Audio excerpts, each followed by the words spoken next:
Après les 21 heures de conduite qu'on avait fait la veille, on a été réveillés par le lever du soleil. On a donc décidé de sortir, et dès l'ouverture des portes, on s'est rendu compte qu'on avait bien fait de continuer de rouler jusqu'ici, au Badlands National Park. À peine la porte ouverte, on était émerveillés par le paysage qu'on n'avait pas vu la veille.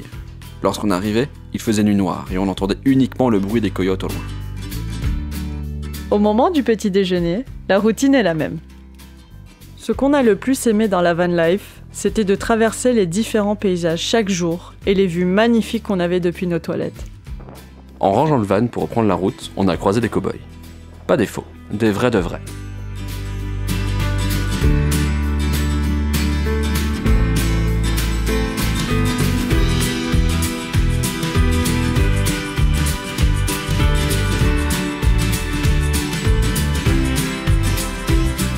Direction le Mount Rushmore pour voir les présidents.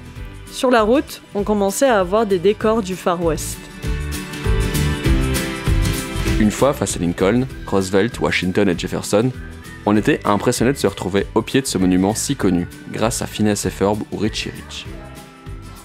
On a découvert les alentours à travers une promenade sur les sentiers du Mont Rushmore. On est au Mont Rushmore. Mount Rushmore. Ah, ça. Bien prononcé, c'est comme ça.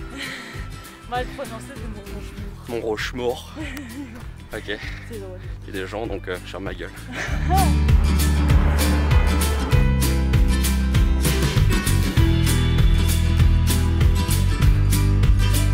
La beauté des paysages nous a marqués, tout comme les grands espaces, mais on a rapidement été rattrapés par la pluie.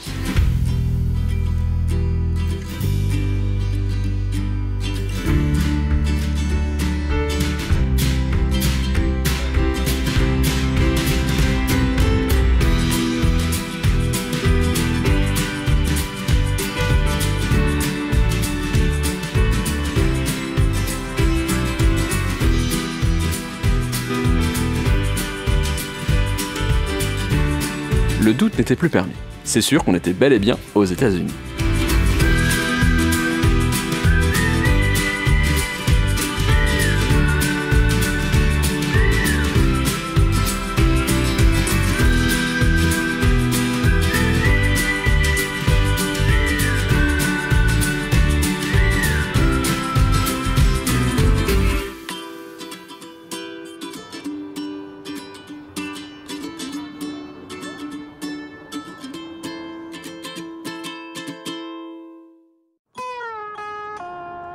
On quittait le Dakota du Sud pour arriver au Wyoming, l'état dans lequel se trouvait Yellowstone National Park. Au fur et à mesure qu'on avançait vers l'ouest, les paysages changeaient.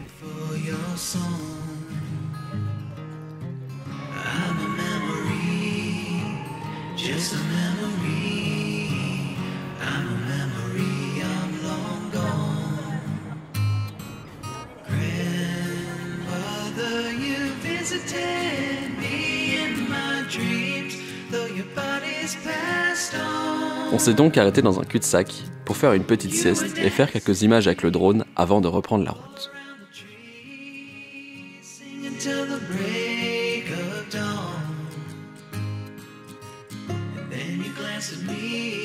Après avoir roulé plusieurs heures, on a traversé la seule montagne au milieu des déserts, le Bighorn National Forest.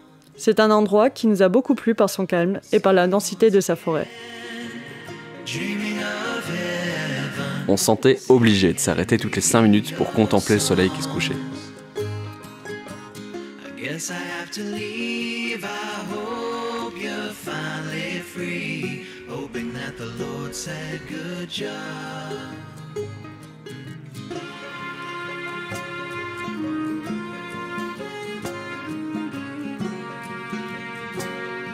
Pendant la descente, on s'est retrouvé face à un véhicule qui roulait extrêmement lentement, ce qui nous a obligés à freiner pendant toute la descente.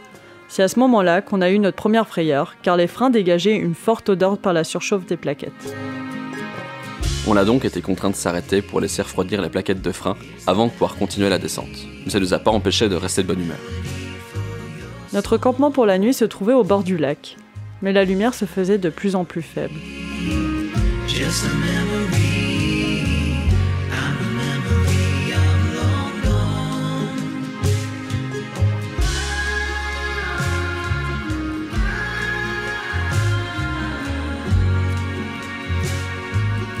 car le van affichait un problème technique. Mais on était bientôt arrivé.